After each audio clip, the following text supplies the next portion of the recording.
Well, my opponent was late for 20 minutes, but it still did not interrupt him of playing this game. So it started with d4, g6, c4, bishop g7, e4, d6, and knight c3. Well, we played King's Indian, which is pretty hard to play actually. Even though white gets advantage at the beginning, it's still hard for white to play this opening.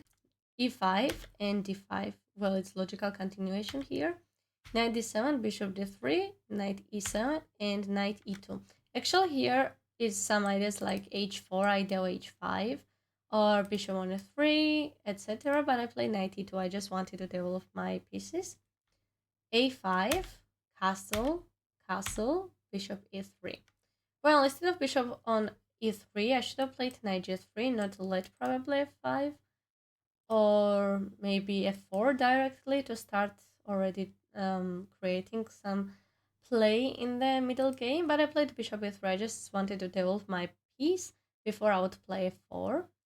f5, and I played f4. Instead of f4, also it was possible to take with e pawn, take, and then play knight on e4. But I really didn't want to give him this dark squared bishop, so that's why I played f4, b6. So it's not great move.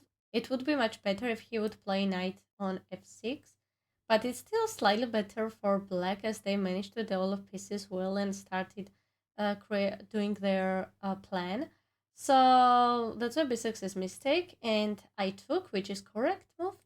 He took with on f5, but I played bishop on f2, which was mistake. Instead of bishop on f2, I should have just simply traded this bishop on f5, and he would just simply take with g pawn, and then I would just play knight g3, and now this is hanging. Also, he is forced to play e4 or bishop on a6, and I have some counterplay here.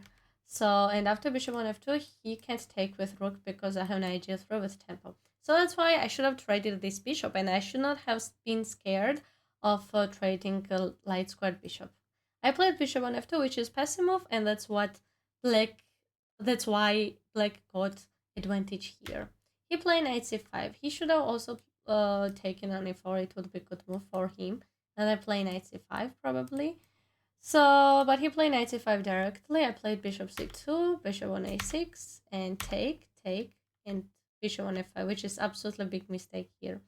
b3 would be logical move in order to protect pawn on c5. Well, I was kind of scared of playing b3. I really don't know why. I was thinking that he would attack my knight, my rook would become weak. So that's why I didn't play b3. And after queen g5, I really didn't like this position, queen c1. But I think this would be the best continuation of than what I have done here. I just took on f5. Now bishop f5 is mistake because he took with rook, and now his rook started counter attack, and I don't have any pieces left to protect my position. After b3, here is like queen on f6, and look at this, everything is hanging. So I have to play knight d4.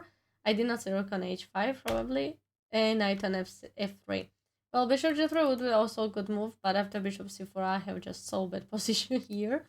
I played knight on f3, he took, I took on c4, queen d4, bishop on f1, rook takes f1. I have like, it's that I lost here. Rook on f5, rook on e1, queen on f8, c4, rook e8, rook on f1, rook on f4, queen d1, queen on f5, bishop g3. Well, I try my best to get some counterplay and compensation, but well, I'm losing exchange, I'm losing pawn, so here is literally absolutely nothing to do, unfortunately. Rook on e4, very strong move, attacking c4 pawn, and kind of giving me back exchange, but actually it's not giving back because he gets so many pawns in return. I took on f4, he took with queen, and I played queen b1. Well, I'm desperately trying to survive here, but chances are almost zero. Rook on e2, queen b5, g5, queen c6. Well, I'm trying to do some perpetual checks. g4, queen on a8, knight on h4, queen e3, king on f1, and queen f2. Well, in this position, it shows that queen on f2 is mistake because after knight on f5, but after king on f7, and after knight d6, then king e7, knight c8, king d7. This knight is just simply, like this king is just simply running away, so there is no perpetual checks. takes, queen c6, king e7, d6, king e6, d7, king on e7, and that's all. Like, king is just running away. So when I finished this game and I lost, my chat started saying, "Oh, you had chances to make a draw, but you need to analyze till the end." Well, of course, if he takes with queen, here's king g1, and if he moves the queen, here is just perpetual checks. Of course, that's a draw, but of course, he would not play this because my opponent was pretty strong. He had this game prepared pretty well.